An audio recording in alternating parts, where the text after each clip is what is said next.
Hi, I'm Paul Barry, welcome to Media Bites. And this is no laughing matter. A cartoon strip no one found funny.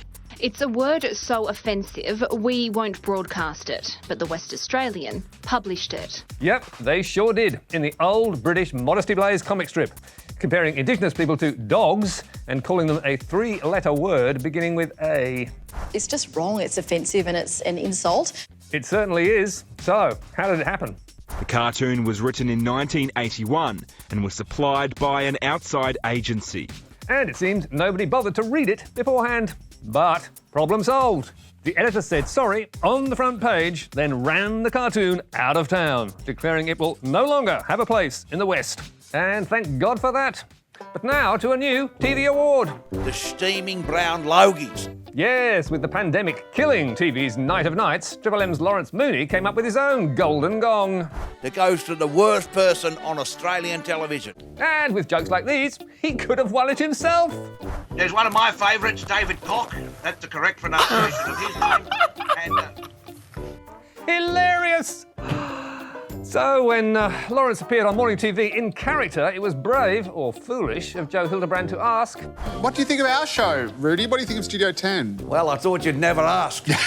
It's great that there's a place on television where careers can go to die. but hold on folks, Mooney was just warming up. I love to settle down in the morning with a cup of coffee to watch some slut-shaming and casual racism. Who doesn't? OMG, Natasha's face says it all. And after the ad break, Studio 10 ran up the white flag. We just need to apologise to our viewers for that offensive language in that last For segment. everything, in fact. Just for everything. So who won the Steaming Brown Logie for the worst person on Australian TV? Who cares? Probably someone from the ABC. It's all that manure he puts on the garden. And now, where were we? We're on a knife edge at the moment. Yes, that's the phrase I was looking for. This is such a knife edge. Well, that's right. And he's not the only one who's noticed. There's a kind of knife edge, isn't there? There is. It's just incredible. We're on a knife edge. On a knife's edge. Knife's edge. Knife edge and knife edge. On a COVID knife edge. Knife edge. On a knife edge. Ooh. And what about those reporters juggling live crosses from home? They're on a knife edge too. David Cameron was talking about... Oh, I'm really sorry, that's my son arriving. Really? Sorry, I'm really embarrassed, sorry. So sorry. Hold on one second. Oh, can I Sorry. have 2 biscuits? Yes, you can have 2 biscuits.